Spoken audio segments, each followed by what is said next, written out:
Alright guys, so welcome back to part 2 on the scraper repair project that I've purchased. I've got this thing out here and I've got a block of wood up on the bottom. I've got a jack stand up under the gooseneck here where we took out the dolly. And I'm going to get down in here with a grinder and cut this cutting edge out with a cutoff wheel on it. That looks like to be the best way to do it. And no thinner than that metal, no thicker than that metal is. Because if they got that cutting edge on there wrong, whoever put it on there, and as you see, it's still got some yellow paint on it, and they figured out pretty quickly, I'm guessing, that that wasn't going to work, and then they give up apparently. But I don't think they welded that cutting edge on the bottom. The best I could tell, it's just welded right here on the front and on the ends a little bit. So I'm gonna get in here and cut that off, cut that cutting edge off, and then I'll finish washing the metal off of the back of it with a torch or a grinder. Depending on which looks like a faster process, but that's what I'm fixing to do here, is hop in here with a grinder and a cutoff wheel there. Try to get to it. I'm sure you guys don't want to watch me sit here and cut this across here. So I'm gonna go ahead and hop in there and get that cut off, and then I'll get back with you guys here in a little bit. Alright, so I've got the cutting edge cut off at the bottom there. I just cut a straight line across with a cutoff wheel on the grinder, right about mid-center of the bolt holes, or maybe just slightly on the back side of the original bolt holes. Like I say, all that stuff's kind of destroyed. I'm gonna put a little bit of weld right there where they had already welded, where it's cracked.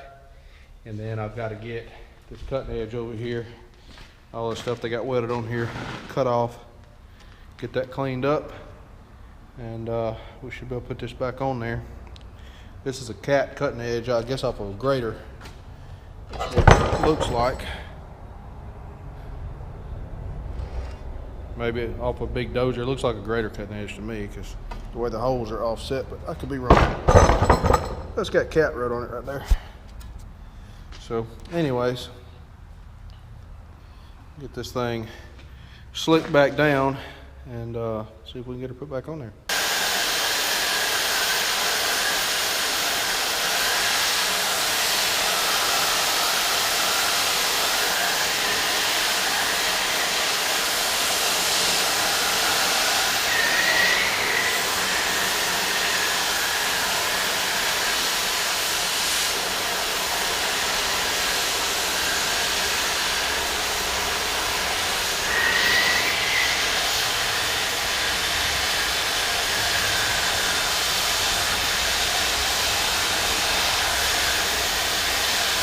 Oh, it is way too hot to be operating that thing.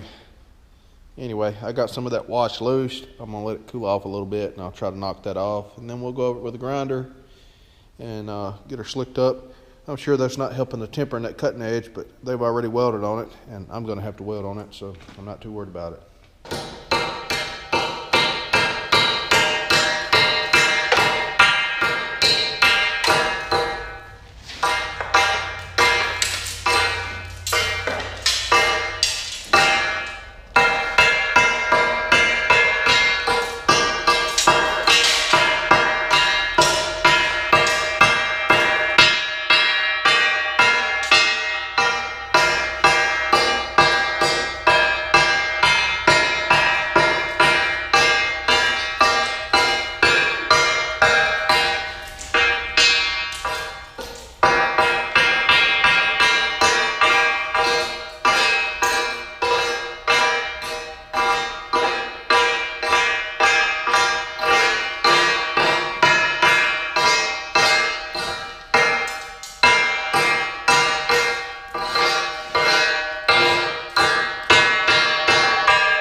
Hit that with a grinder now after I got all that slag knocked off of there, and we'll be good to go. I did get into it a little bit, but you know, it's to be expected. Alrighty, I've got that slicked up with the flat disc there, the best it's going to get. So we'll see how much room I got when I get this down in there to weld to. I would like to put it so that this thing would cut about halfway before you had to replace it, because that would last a long time. But I'll just have to get it down in there and see what it looks like. Alright, so I've got it on there. I've got it welded on the bottom, and I've got 2 passes on the top here. But I'm going to take a break, and it's probably going to take another 2 passes to get that filled in right there. There's a pretty big gap down in there at the angle I wanted that blade to be at, the way it laid up there. But I got it extended down a good bit, so it'll wear about half that blade off before you need to do anything to it.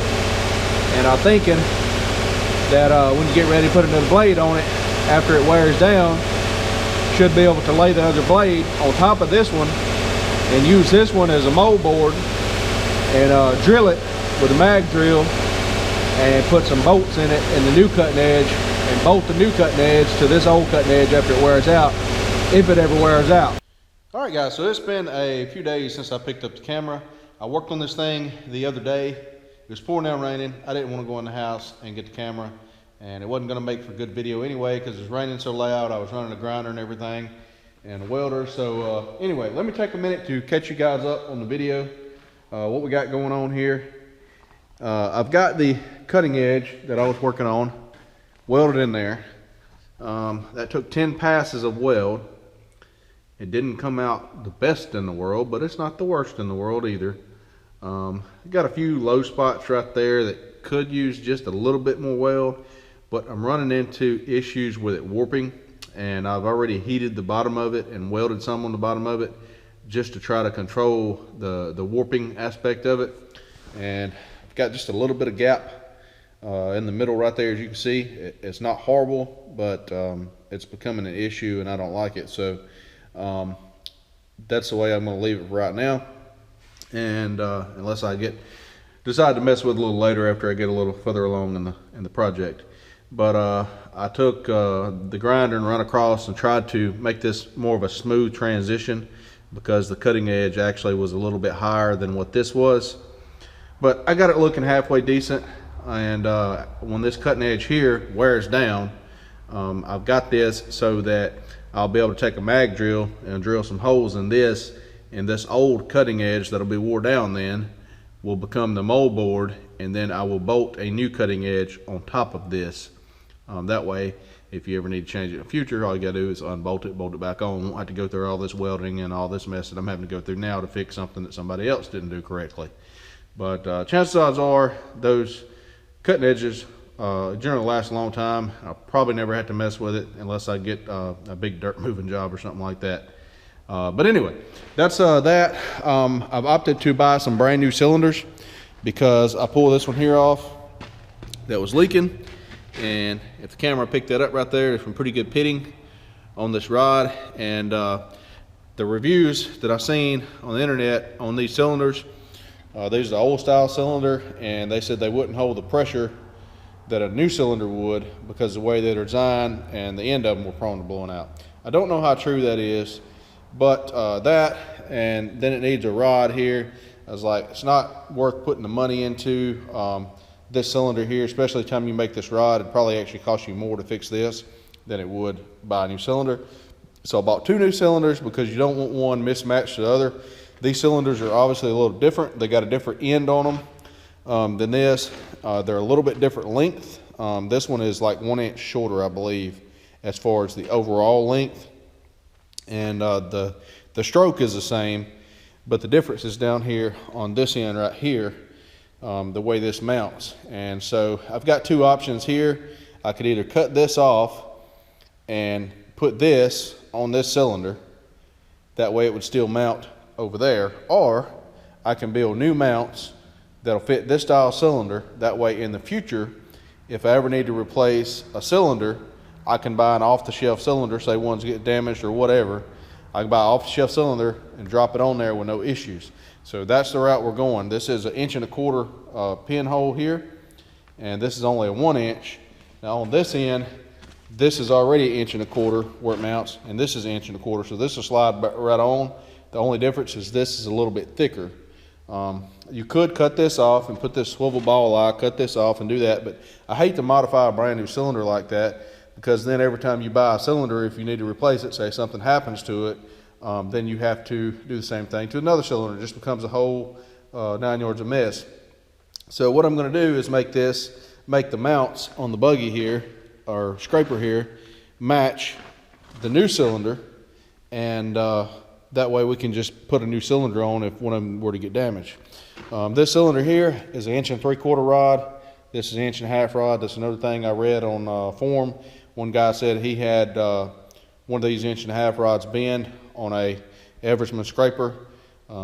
This 1 3/4 rod is quite a bit stronger.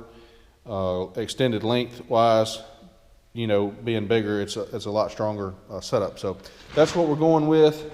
I've got these pad eyes here that I was looking at, and I'm making a mount over there. I just was eyeballing that right there. That's a 1-inch hole in that, but I was eyeballing this, and those cylinders there are wider than this frame rail is.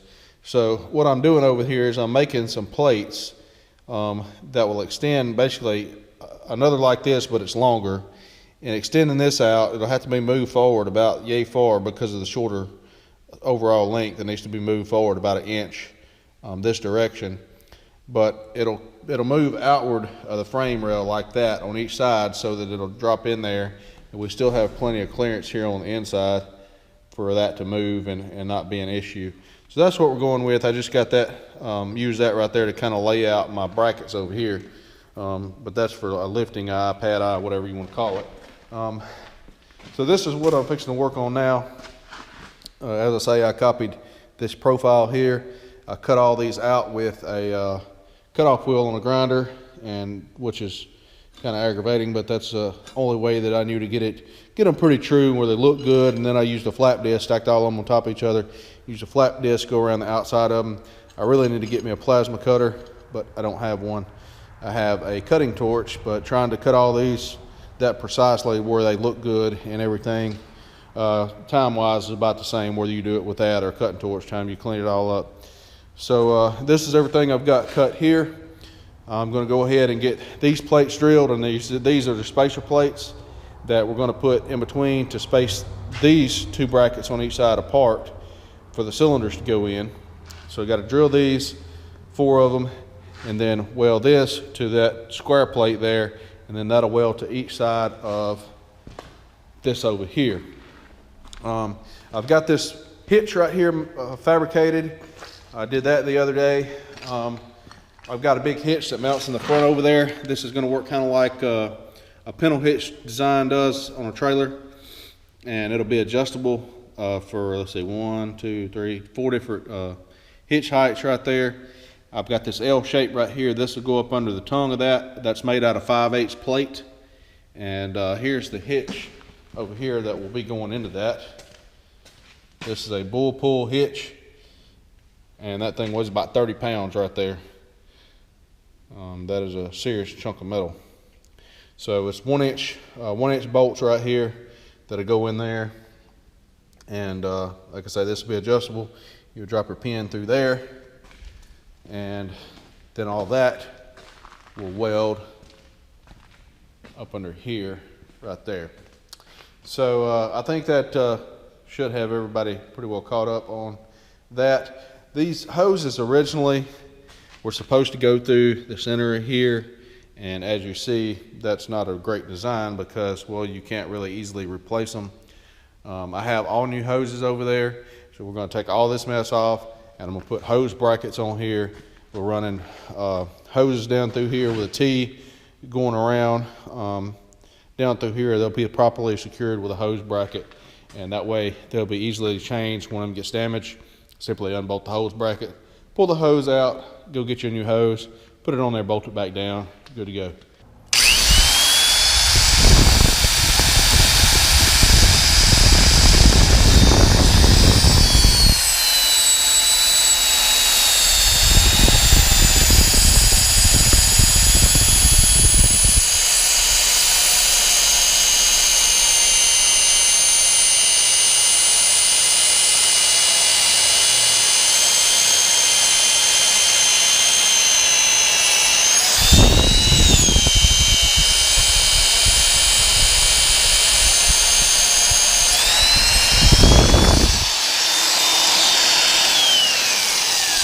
You hear it quick cutting and feel it quick cutting.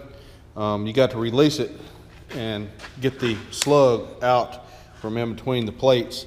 They do make a different style bit that'll cut through multiple plates, but this style here, when you cut through one plate, the slug in there starts turning, and if you keep trying to cut with it like that, you're going to damage your cutter or your bit. So what I found is if you just stop cutting and then get you a little magnet or something to get it out with, you can pull the slug back out, drop the bit right back down in the same hole after you clear your shavings off, and finish cutting your plates.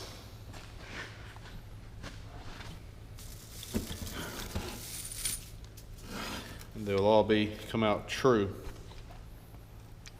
So all you got to do now is line your bit back up like that right there, down in the hole, clamp your magnet back on, and you're good to cut through the next plate. A little bit of coolant.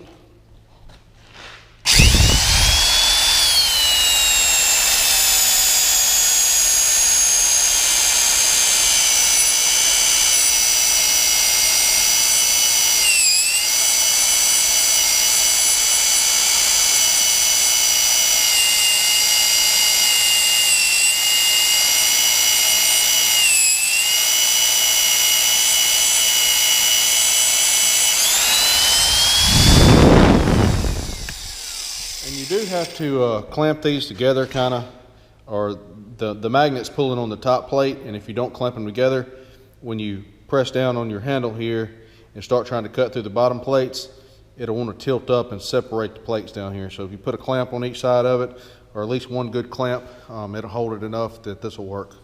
This is a 1¼ inch hitch pin I got here, brand new. Fits like a glove. Won't even go all the way down because of the sticker on it. Anyway, I think I may have an old one of these I can cut and use to make the pin for this. If not, I'll have to come up with something to make a pin with because I don't think I got anything. Or we'll have to go uptown and get something. One or the other. Anyway, that lines up nicely. I'm going to touch this up with a flat disc a little bit more. It's not bad the way it is, but just because. And then we'll try to get them tacked onto here, figure out where to mount them over there. Okay, so I've got this sitting up here. This is my piece of 1/2 inch plate that I got here. The frame over here, where this cylinder mounts, is only 3.5. Our cylinder is 4.25. So if we just put a plate on each side, we would only have 3.5. Well, 4.25 won't fit inside 3.5. So we got to space each side out 1/2 inch. I could have went with 3/8 on that, and it would have been exactly 4.25, but that'd be a pretty tight fit. You probably want just a little bit of wiggle room for ease of getting the cylinder in there. Also, we are removing the swivel end up here, so you need to have a little bit of movement here. This pan does move just a little bit. It can't move very much, as you see here, because this bar here is so close right here. That's going to stop your movement. And the pan will also hit this roller down here. There's just a little bit of movement. So we want just a little bit of movement right here. So went with a piece of 1/2 inch on each side. That'll give us 4.5. The cylinder's 4.25. So, you know, it'll have just a little bit of side to side clearance right there so it can move. And so I'm going to weld this to this bottom plate right here. And then I'll do the same to the other 3. And then those will be ready to fit into place. All right, so I've got the cylinder off the other side as well. I've removed all the hoses out from where they put this pipe on there to hold it. We're gonna cut all that off, as I say, put brackets. And getting ready to cut this mount off right here. I've done some measurement and got my marks. This is the center line of this pin. This is the center line of where the new pin should be. That's a mess up. This is the edge of the plate of the mount that I got over there, so I should be able to line it up along this right here and get my height right on it and get it tacked. I don't know what this piece of little angle iron right here, I don't know what the significance of that is. If anybody knows, put it in the comments, because I'm not sure. It looks like just a place to trap dirt. I can't see that little bit of thin angle iron is really reinforcing this big beam to a significant amount. And it's the wrong way to be reinforcing this mount, because this mount pushes against, which is what this gusset's for. So I don't know what the significance of this little thing is. I can see maybe it's shedding some dirt, but it's up under the cylinder. So yeah, I don't know. Anyway, let me get the torch fired up over there, and we're gonna get some of this stuff cut off. I've got the new mounts over here just kind of tacked up, the plates on there like they're gonna go to be able to space it out and get my spacing right. All right, so I went ahead and cut all this off, including that little piece of angle right there. Only thing I see that was good for is collecting dirt and making it rust, as you see, which it was doing, pitted up. There's a crack in the frame right here. I don't know if the camera is picking that up. Maybe it is. On each side where that gusset, the end of that gusset was, putting all the pressure in that one point. So this should be a stronger design that I'm going to do. Instead of pushing in the middle of here, we're going to be on the outside of it. I've seen some of these on the internet there that was reinforced right there, that had like they had welded another piece up behind here to reinforce that. So that must have been kind of a weak point that they had with them. But anyway, I got all that cleaned up so I can start fitting the new stuff up there.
All right, so I've got it tacked up there. Put this piece here up here and clamped it.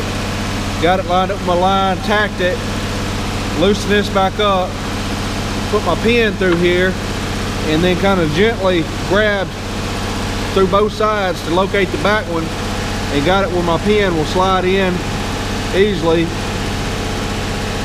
And now it's ready to be welded up. So I got to do the other side, get it tacked up as well. That's going to give us our 4.5 in between.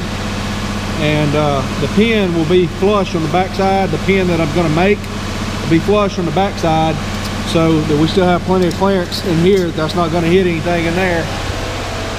Our cylinder, as I say, is 4.25, so that should work pretty good. Alrighty, so I got both sides on there welded out. The weld on the back side doesn't look near as good as the one on the front side, but it is what it is. Maybe it won't fall off. I couldn't get in there, couldn't get my MIG gun in there at the angle with all this stuff in here to do very good. And on top of that, I couldn't see because it's in behind there, and I need to change the lens of my helmet over here. It's done got so bad I can't hardly tell where I'm welding at. But that is that. I found this other pin I was thinking of. Right there, it's an old drawbar pin. This is a new one I picked up. I may just have to cut these pins here and use them, and then pick up another drawbar pin at a later time. But I got to make my pin the right length and make a holder for it in order to hold the pin and keep it from coming out. So we got to do that, and then I got to make a pin keeper up here, or cylinder keeper, where this slides on here. I got to do something here. It had a little C-clip around it. One side was missing, but that's not going to work anyway, so I'm going to do something else with that. I get that done, then the cylinders will be ready to stick on there. And then we'll come back and worry about the hitch. All right, so getting ready to make our pin and pin keeper. That's going to be a combined unit. And I'm just going to use these drawbar pins here that I have. For the pins, cut them to the length I need. I'll just have to pick up another new drawbar pin. That's all I have that's the right size to use. I'm going to use this here as the keeper material. The pin will weld inside here, and then this will bolt onto our bracket there. So just going to drill a hole in here, the size of the pin, so the pin will go through, socket weld around there, and then I'll drill another hole to bolt this to that over there. All right, so this is a setup for the pin and the pin keeper. I've got this marked off. It's 3 inches long. The pin's going to weld in here. I'm just using this end tapered edge. I'm going to socket weld that around there. Do the same thing here. Cut it on this line. Then there'll be a bolt that'll go through here and bolt to the side bracket over there. Then I'll cut this pin off the length I need it down here after I get it welded in. And then I'll cut this off. It's easier to work with it on the flat bar here because I can keep it clamped down here until I'm ready. Then I'll radius these edges off and make it look a little better. All right, got both of those welded in right there on that side, as you see. And I'm fixing to cut across right about here. I'm gonna leave them so they protrude through the back side of that bracket just a little bit, but they shouldn't hit anything on the pan over there when it tilts.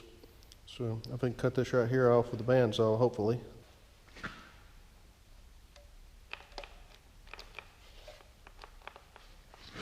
Really?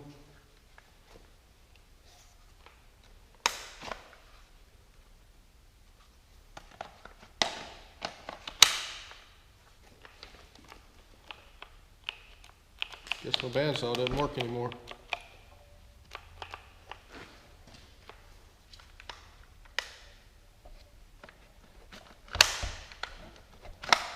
Try another battery.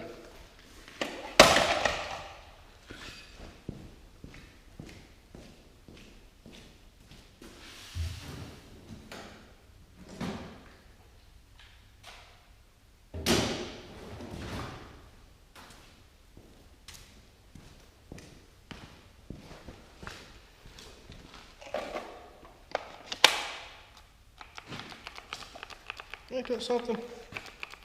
The thing worked last time I used it.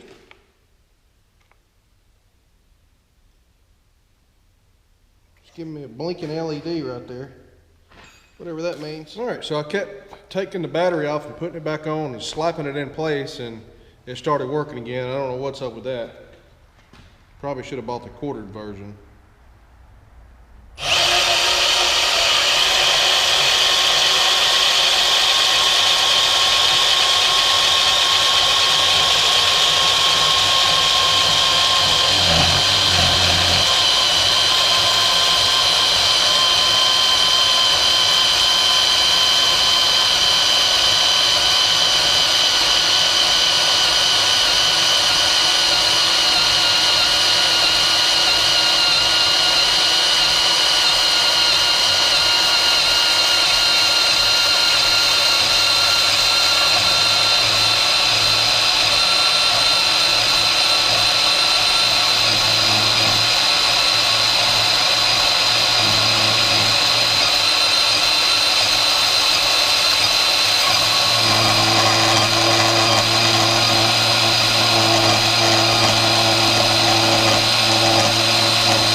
There we go, got both of them cut off.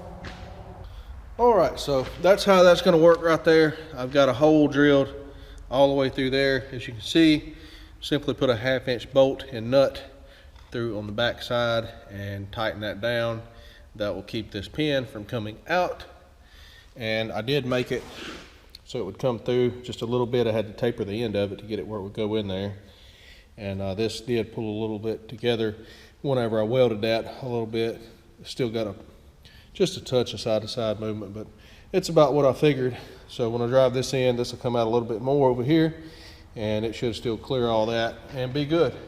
Now on the other end up here, I'm gonna take this back off here, and it's got a grease circuit in the end of this pin here. We don't need that anymore. I tried to take it out, but it's one of those round ones, I guess, because I tried every size socket I could find and couldn't get it to come out. So I got to get it out somehow, drill it out, break it off, whatever. And I'm going to put a nut inside here and weld it so that I can put a bolt with a washer in here and have it where the bolt will bottom out before the washer does, so that this will keep it from coming off, but it'll have just a little bit of side-to-side movement in it.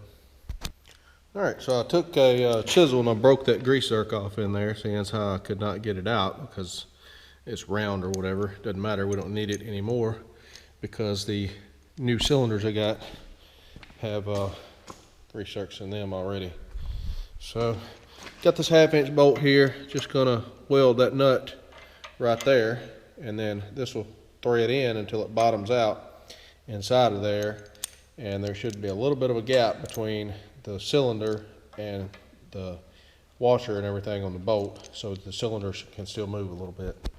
All right, so that's what that should look like. Got 3 different washers there, a lock washer and 2 flat washers, a larger one and a smaller one, and we got a gap there. The bolt's tight on the washers, and so I don't see any reason that won't work. All right, I've got the hitch stuck up there, I think lined up like I want it right there. Got it centered. Got a little L sticking up on the bottom there. I don't know if you'll be able to see it.